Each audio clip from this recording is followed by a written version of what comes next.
Comment allez-vous? Dernières infos. Eh bien, il se trouve que ce dont nous parlions il y a un instant, il y a quelques moments, à propos des manifestations qui ont lieu en Iran. Eh bien, sur différents réseaux, différentes images et même des médias iraniens ont commenté cette situation, ces manifestations. Allons dans le détail de ce qui s'est passé. Eh bien, qu'est-ce qui s'est passé en Iran? Surtout, qu'est-ce qui s'est passé, et pas seulement en Iran, mais que disent les chaînes en farsi? Que disent les chaînes en persan ou en farsi, cette langue officielle? L'Iran? Parce que, eh bien, il a attiré l'attention que sur les réseaux de ce pays, une série d'images montrant des manifestations est apparue. Les manifestations n'ont pas seulement lieu dans la capitale de l'Iran, mais ce que l'on affirme, allons dans le détail. Ils affirment qu'il s'agit d'une large protestation dans différentes régions d'Iran. Et apparemment, cela fait déjà plusieurs jours que cela se produit, il y avait des manifestations d'un côté, d'un autre, mais cela a pris de l'ampleur, selon ce qui est rapporté en ce moment, ces dernières heures, aussi bien dans les médias que sur les réseaux sociaux. Sur les images qui ont également été diffusées, on a vu beaucoup de vidéos et de messages parlant de l'effondrement du régime des ayatollahs. Ces publications, selon ce qui est dit, ne montrent pas seulement attention. Il ne s'agit pas seulement de gens qui protestent, mais ils ont aussi partagé des images de membres de l'armée et de policiers iraniens, affirmant que ce qui s'annonce est une période difficile pour l'Iran. En réalité, ils souhaitent surtout un changement de régime. Nous parlons du fait qu'en Iran, il existe deux armées. L'armée des ayatollahs, qui est la garde révolutionnaire, c'est ainsi qu'on l'appelle. C'est la plus grande armée et c'est celle que contrôle le guide suprême, l'ayatollah. Et d'autre part, il y a l'armée constitutionnelle, qui est l'armée contrôlée par le président, une armée plus petite. Est-ce que c'est cette armée ou des groupes de cette armée? Ils ont montré, eh bien, qu'ils seraient prêts à tout. Et même en montrant leur visage, disant qu'ils sont prêts, eh bien, à ce qu'il y ait un changement. Alors, il commence à sortir toute une série de choses qui attirent beaucoup mon attention. D'après ce qui a pu être diffusé, ce qu'on a pu trouver dans la situation politique et économique, ils sont au bord de l'effondrement, à un point critique. Nous allons transmettre les messages en appelant à plus de mobilisation dans les prochains jours, afin que ces protestations durent suffisamment longtemps pour permettre un changement dans ce pays. Eh bien, c'est un sujet qui commence à attirer beaucoup d'attention. On commence à voir de plus en plus d'images de ces manifestations. Certaines manifestations ont eu lieu quelques jours avant ou après, mais c'est ce qui circule actuellement. Et c'est que la monnaie a perdu de sa valeur, il y a une inflation très forte, en plus de la sécheresse. Eh bien, ils sont constamment au bord d'une guerre.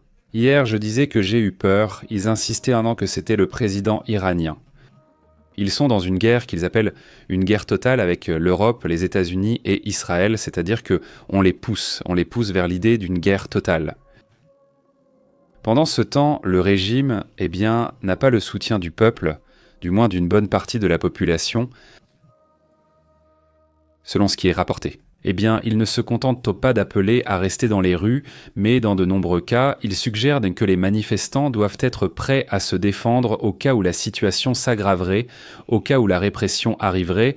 C'est évidemment à cela qu'ils font référence. L'analyse qui accompagne ces publications avertit qu'il y a un processus de radicalisation dans le discours de l'opposition. Alimenté par une crise économique persistante, une répression du régime de plus en plus profonde et une déconnexion avec la société. La censure et le contrôle des médias ont poussé les opposants vers les réseaux sociaux. C'est pourquoi les médias officiels n'en parlent pas, mais les médias en persan ou en farsi ont commenté cela. Mais des médias, disons, indépendants, des médias qui opèrent depuis d'autres pays et aussi sur les réseaux sociaux internes, ont également commenté ces manifestations. Que sait-on? Plusieurs détails, regardez. Depuis déjà plusieurs jours, on en parle et des interviews ont commencé à apparaître, précisément de réfugiés, de personnes qui sont à l'étranger, selon les rapports. Des manifestations de travailleurs, des protestations spontanées également dans plusieurs zones de Téhéran et d'autres parties du pays, à cause de la crise économique, à cause de la chute historique de la monnaie. La situation actuelle est aussi liée aux grèves de travailleurs, commerçants et ouvriers, notamment du marché du fer à Téhéran, qui ont cessé leurs activités aujourd'hui pour protester contre la forte chute du rial. Oui, c'est-à-dire comment va cette monnaie? Comment ont été les chutes du rial? Allons dans le détail de comment va cette affaire, non, par rapport à, disons, au dollar. Nous n'allons pas voir comment cela s'est passé cette année. Eh bien, celui-ci a vraiment connu une chute énorme. En gros, c'est celui-ci, voyons voir, c'est le dollar. Un dollar serait 27, donc un réal, oui, un réal serait à peu près ça. Voyons voir si cette donnée est correcte.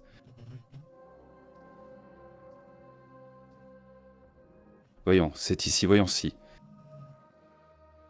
Regardez, voici la chute récente qu'a subie le réal. Ils ont eu plusieurs chutes, mais celle-ci est la dernière. Oui, c'est-à-dire un réal iranien vaut... C'est-à-dire 0,00024 dollars États-Unis. Nous n'avons aucune idée de la chute qu'ils subissent en ce moment. Oui, c'est-à-dire cette chute non. Selon les rapports, dans les mêmes vidéos qui ont circulé, on voit des commerçants, des citoyens, disons, crier des slogans anti-gouvernementaux. Ce qui indique que ces protestations ont aussi une composante de mécontentement général, surtout sur les questions liées au travail. Certains quartiers commerçants ont appelé à poursuivre les protestations la semaine prochaine. Les semaines précédentes, il y avait eu des secteurs, nous en parlions ici. Par exemple, vous vous souvenez de ces protestations des transporteurs? Oui, il y a eu des grèves des transporteurs, il y a eu quelques problèmes là-bas. C'est un sujet qui a été très en vogue dernièrement, pas seulement dans différents pays, mais cette fois-ci en Iran, le mécontentement ne se limite pas au domaine économique. Récemment, des femmes ont aussi défié les lois sur le hijab obligatoire. Vous vous souvenez? Il y a même eu un marathon de femmes iraniennes en Iran sans le hijab, sans se couvrir les cheveux ni rien de tout cela. L'organisateur a d'ailleurs été emprisonné. Et il n'avait pas organisé l'événement en pensant qu'elles allaient enlever le hijab. En fait, il demandait qu'elles le portent, mais malgré tout, il a fini en prison. Les rapports actuels ne mentionnent pas de révolution ni de révolte, soyons clairs. Non, du moins pas jusqu'à présent, mais oui, au moins de quelque chose qui est sur le point d'arriver. Non, un effondrement économique ou politique pourrait survenir. Ça va dépendre, ici ça va vraiment dépendre de ce que feront les militaires, par exemple, et de ce que fera la population, évidemment non.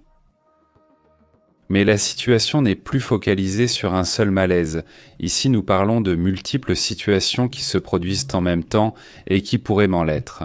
Le début au moins d'une fin d'un leadership autoritaire, d'un leadership qui a été assez, dur. Je dirais même très axé sur la guerre, très axé aussi sur l'extrémisme interne. Alors attention à ce qui arrive et aussi à l'externe, hein. Parce que souvenez-vous, ce qu'il a fait, c'est faire exploser au Liban, en Israël, même au Venezuela et en Amérique du Sud, à différents endroits d'Amérique du Sud. Ce que les Iraniens ont fait avec les Houthis et avec d'autres groupes pro-iraniens en Syrie, en Irak, et ailleurs, notamment au Moyen-Orient. Alors, attention à ce sujet parce qu'ils se sont fait beaucoup d'ennemis ces dernières années, et je pense qu'en ce moment, ils sont en train de tout payer d'un coup. Non? Attention à ce sujet, passons rapidement aux commentaires, et disons aussi à la communauté qui nous regarde en différé. Merci beaucoup pour votre participation, pour être connecté ici en direct. Un salut à Célestial et à toute la communauté qui est connectée ici en direct. Merci beaucoup d'être ici. Nous verrons quelles autres informations apparaîtront bientôt. Nous resterons attentifs et donnerons plus de détails. Non, c'est une situation compliquée. C'est une situation dans laquelle, les ayatollahs, j'imagine, ne s'attendaient pas à finir l'année de cette manière. Nous resterons attentifs, n'est-ce pas? Si la situation devient plus grave, nous en parlerons dans un instant. Salutations. Merci Célestial et merci à toute la communauté, une forte accolade. On se retrouve lors du prochain direct, à bientôt.